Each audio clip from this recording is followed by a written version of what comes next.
আজকে শিক্ষামন্ত্রীর বিরুদ্ধে যে ষড়যন্ত্র চলছে এটা অত্যন্ত গভীর। দীর্ঘ 17 বছরে এক ধরনের বাহিনী তৈরি করা হয়েছে, কিশোর গ্যাং, যারা ভোট কাটবে, যারা ছিনতাই করবে, যারা শেখ হাসিনার পক্ষে স্লোগান দিবে, তারা ফেন্সিডিল খাবে, তারা গাঁজা খাবে, তারা এনজয় করবে। চিল নামক শব্দটি ব্যবহার, একটি সমাজ তৈরি করা হয়েছে যাদেরকে আমরা টিন এজ বলি, 13 থেকে 19। এটা অত্যন্ত আমরা স্কুলগুলোয় আজকে তারেক রহমানের নির্দেশনা অনুযায়ী আমরা যাচ্ছি মাদক বিরোধী সমাবেশ করতে, আমরা বৃক্ষরোপণের কথা বলতে, আমরা পরিচ্ছন্নতা কর্মসূচি। আপনি ডক্টর সাহেব নিড এডুকেশন, নলেজ এডুকেশনের কথা বলেছেন। তারেক রহমান তো 31 দফার মধ্যে বলেছে বাংলাদেশে শুধু নলেজ এডুকেশন নয়, নিড এডুকেশন তৈরি করতে হবে। 22টি ভাষায় মানুষ শিখবে, এই ভাষায় শিখে আমাদের লক্ষ লক্ষ মানুষ বিদেশে যাবে। কেমনে যাবে?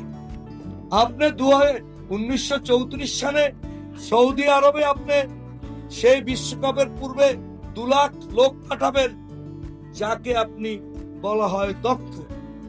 একজন ওই যে এসএসসি পাস 80% ডোপ দেখে টেস্টে টিকবে না।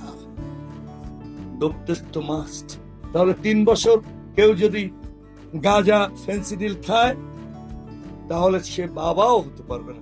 তাহলে 5 কোটি মানুষ এখন যুবক অথবা এই জাতীয় জায়গায় রয়েছে, তারা তো শেষ হয়ে যাচ্ছে। শুধু কি শিক্ষা ব্যবস্থা? আজকে আপনারা দেখবেন আমার অঞ্চলে মিছিল হয়েছে, ছোট ছোট বাচ্চারা, তাদের সাথে আমরা কথা বলেছি। তখন মনে হয়েছে আমার মাননীয় মহাসচিব একটি ট্রেনিং এ বলেছিল যে মিছিলগুলো এমন হয়েছে, মানি না, মানবো না। জিজ্ঞাসা করা হয়েছে কি মানো না, বলে জানি না, জানবো না। আসলে তো তারা জানেও না, তারা যে কি মানে না তা জানেও না। এখানে গুপ্তর কথা বলা হয়েছে। আমরা যেহেতু গ্রামে পলিটিক্স করি, গুপ্ত অত্যন্ত শব্দ।